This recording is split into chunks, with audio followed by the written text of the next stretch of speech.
경기도 광주가 굉장히 넓어요. 부천의 한 10배가 넘을 거예요. 근데 전부 뭐예요? 전부 산이에요.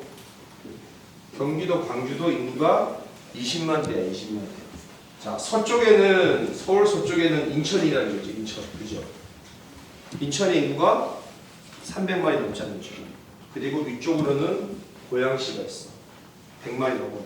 그러니까 김포나 파주가 여파를 받아서 왜 도심화되어 있으니까 옆으로 공장들이 나가겠죠, 그죠?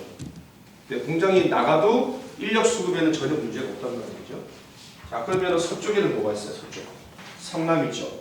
그 다음 밑에 용인 있죠. 수원 있죠. 이게 다 뭐예요? 인구가 100만들이 넘잖아요. 성남은 한 90만 되는데 용인 100만 넘죠. 수원 100만 넘죠. 그죠? 그리고 강남에서 밀려온 분당 인구들이 쫙 자리 잡고 있단 말이에요. 경부선. 그러니까 이쪽보다는 인구가 좀 적을 수도 있죠. 더. 그죠? 여기도 나름대로 강남 축에 속하는 오너들이 많이 살단 말이에요. 그러니까 이 사람들이 여기서는 이쪽 가는 것보다 이쪽이 편할 거 아니에요. 그죠?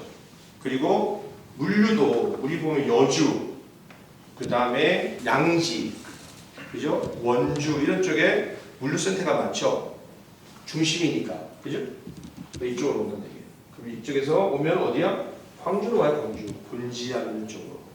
교통이 좋은 쪽으로. 그러니까 우리가 볼 때는 멀리 있지만 서울을 중심으로 보면 남쪽에 있는 강남 쪽에 있는 사람은 이쪽이 훨씬 더 편하다는 얘기지. 근데 서쪽처럼 지을 수 있는 공간이나 이런 면적이 많지가 않아. 그래서 저번에 광주 물건도 1차에 바로 낙찰되는 거예요. 그래서 오늘 물건이 좋다 나쁘를 떠나서 경기도 광주를 또 한번 지역 공부를 한번 하러 가자 얘기예요. 그러니까 이렇게 1, 2, 3층으로 되어 있는 건물들은 안에 우리가 공장하면 이게 지금 한 500평, 400 몇 평이었죠, 그죠? 그 정도 되면 호이스트가 있어야 돼, 그죠? 그러니까 이거는 이제 1, 2, 3층으로 되어 있어요. 그러면 호이스트가 없단 말이에요. 그러면 지게차나 아니면 여기 밖에 리프트 설치를 이렇게 해야 돼요. 그리고 안에는 지게차가 들어가서 일을 해야 돼요. 1층 같은 경우는. 그럼 2층, 3층도 마찬가지. 작은 지게차가 가거나 해야 되는데 호이스트 설치가 없으면 한계가 있어요. 입점하는 게 업체들이. 그러니까 대부분의 뭐 60평, 80평 건물, 단일 건물도 공장하면 호이스트를 원해요. 없으면 지게차를 본인이 또 구입을 해야 되거든요. 그래서 임대를 놓을 때 큰 공장들은 호이스트가 있어야 좋다. 이거는 지금 1, 2, 3층이기 때문에 호이스트가 없이 하려면 당연히 여기에 맞는 업체가 와야 돼요. 그러니까 임대 놓는 게 조금의 한계가 있을 수 있다는 얘기예요.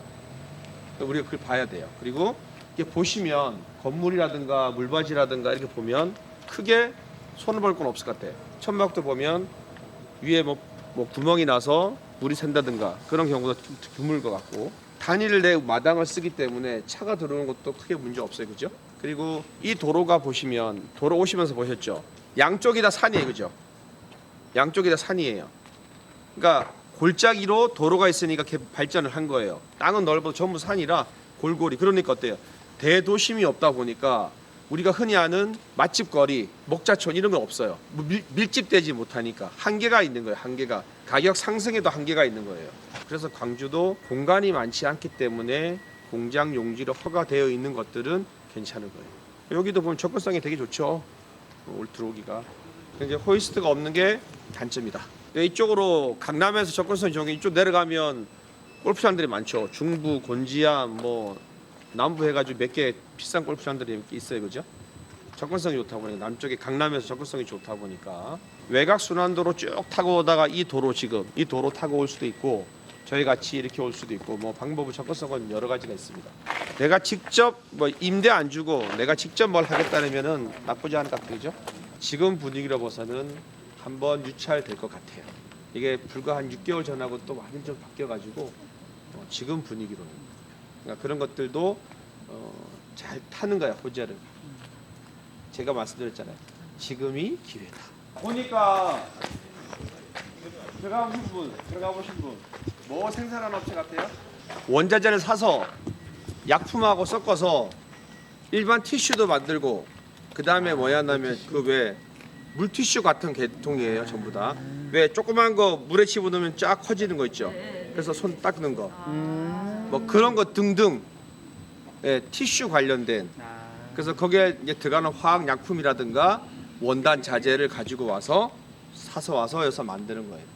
그래서 포장하기 때문에 자, 그러니까 그런 단순 제조하기는 상당히 좋고 천장들도 보니까 3층 같은 경우는 새 거예요, 새 거. 잘 해놨어요, 아주.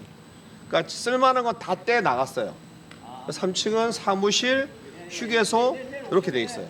그래서 완제품들 일부 올라가고 뭐 크게 돈 들어갈 거 없을 것 같아요. 내가 쓴다면. 그리고 쓰레기 뭐 해봤자 이런 거는 일반 쓰레기라 두세 대 정도만 하면 되니까 한 3, 2, 300 정도면 뭐 될 것 같고 나머지 인건비니까 크게 청소할 것도 없고 괜찮네요. 아까 저희가 갔던 공장이 요 사이즈예요. 반듯하죠, 아주. 그죠? 1260평이에요. 저희 게 500평이잖아요. 실제로 땅은 이만해요. 이만해요. 근데 실제로 쓰는 거는 이만큼만 써요. 거의 반이 그게 1260평이에요. 근데 반이 못 쓰죠. 뭐냐면 완전히 절벽이에요, 절벽. 이렇게 돼서 완전 절벽이야. 굉장히 가파르더라고요. 좀 위험하더라고. 쉽게 말해서 산이 이렇게 있으면 내 땅은 이까지인데 워낙 급경사니까 요만큼만 절토한 거예요. 사실은 성토를 해서 이렇게 잘라서 이렇게 성토를 해가지고 이렇게 써야 되는데 석축을 올리자니까 너무 높은 거지. 그래서 그냥 요만큼만 잘라서 쓰고 있는 거예요. 그러니까 이게 26억에 거래됐어요. 이 공장이. 물론 이제 건물 자체는 지금 저희가 쓰는 것보다는 좀 더 커요, 그죠? 근데 지금 저희게 21억이죠. 근데 이건 26억에 거래됐어. 사실 반은 못 써. 이거는 깎아 쓸 수가 없게 절벽이 높아요. 그냥 못 쓰고 가는 거예요. 그러니까 그걸 감안해서 산 거란 말이죠. 2년 전 거래 가격이에요. 그러면은 비교해 보면 약 5억 정도 건물비에 플러스 된다 하더라도 크게 나쁜 조건은 아니다라는 거예요. 그렇게 비교를 해보시면 돼요. 아까 도로에서도 고속화 도로에서도 그렇게 많이 떨어져 있지 않고, 그래서 여러분들이 공장들을 비교할 때는 단순히 내가 가보는 게 아니라 좋아서가 아니라 주변 여건도 봐야 되고 주변에 거래됐던 실적도 보고 비교를 할 줄 알아야 돼요. 지금 현재 내 위치에서 부천에서 가는 게 아니라 강남권에서 봤을 때 어떠냐를 비교해야 되는 거예요. 지금 건물을 보면 442평 중에서 실건물이 300평이에요. 그죠? 300평. 실제 건물 300평에 좌우측에 있던 천막 동 합쳐서 440평이에요. 그러면 천막은 한 10,000원 정도. 경기도 광주는 얼마인지는 모르겠습니다만 통상 건물은 한 25,000원 정도 될 거예요. 평당. 지금 300평이니까 300평에 25,000원이면 얼마예요? 750만 원. 에다가 140만 원 더하면 900만 원 정도 되겠죠. 그죠? 9천에 900이나 1억에 900 정도. 건물이 토지가 1000평이야. 1000평. 건물이 100평 있어요. 그러면 1000평 기준이 아니고 공장은 다 건물 기준으로 받아요. 여기 3만 원짜리다. 그럼 300만 원이야. 300에 나머지 900평에 관해서 얼마? 토지는 작아요. 평당 뭐 한 5,000원, 4,000원 이렇게. 그러면 이런 거는 월세가 작다는 얘기예요. 근데 땅값이 급격하게 올라갔어. 올라간 데는 더 반영이 덜 돼요. 우리 아파트도 마찬가지잖아요. 갑자기 아파트가 5억이 10억 됐어. 그러면 전세가 4억에서 8억 되나요? 아니잖아요. 그죠? 그냥 5억, 6억 정도 돼요. 그런 거라는 얘기죠. 좀 전에 공장이 300평이 뭐 200평, 100평 이런 식으로 돼 있으면 아주 좋죠. 호이스트 딱 걸고. 근데 이게 3층 건물이야, 그냥. 3층 건물이 300평이야. 그러면은 쓰는 데 한계가 있대. 제조업, 일반 제조업부터 못해요. 호이스트 걸고 막 하는 게 아니야. 그러니까 보셨잖아요. 박스 그냥 사람이 다 나르면 돼요. 크게 무겁지 않아서. 1층에서는 자재 들어올 때만 지게차를 하면 되고 나머지는 다 제품 계약 위에 그냥 곤도라로 올려가지고 사람이 다 작업하는 거예요. 그런 작업을 할 수 있는 제조업은 괜찮은데 막 지게차가 다니는 거는 못 다니잖아요. 가격도 크게 높은 건 아닌 것 같아. 하지만 지금 분위기가 이러니까 한 번 정도 유찰될 수도 있다. 그렇기 때문에 지금 현재 우리 투자자 입장에서는 나쁘지 않다는 얘기예요. 네, 현 시가보다 저렴하게 구입할 수 있는 기회다라는 얘기죠. 멈칫 하는 얘기예요. 투자하실 분들이 멈칫. 그럼 내년 1년 동안 또 안 좋아. 그럼 투자해놓고 이자를 내야 되는데 내가 자본금이 지금 한 5억 있어. 그럼 50억짜리를 공장을 억지로 샀어요. 그럼 45억에 대한 이자를 내야 되는데 내년 경기가 안 좋을 것 같아. 불안한 거죠. 우리는 누구나 다 알잖아. 지금 느끼잖아요. 내년 1년은 안 좋을 거라는 거. 그죠? 그럼 내년 1년에 대한 대비를 미리 하고 가는 거예요. 없는 사람은 못해. 달랑달랑 하는 사람은 힘들어. 그래서 자본을 갖고 있는 사람이 지금은 싸게 매입할 수 있다는 얘기예요.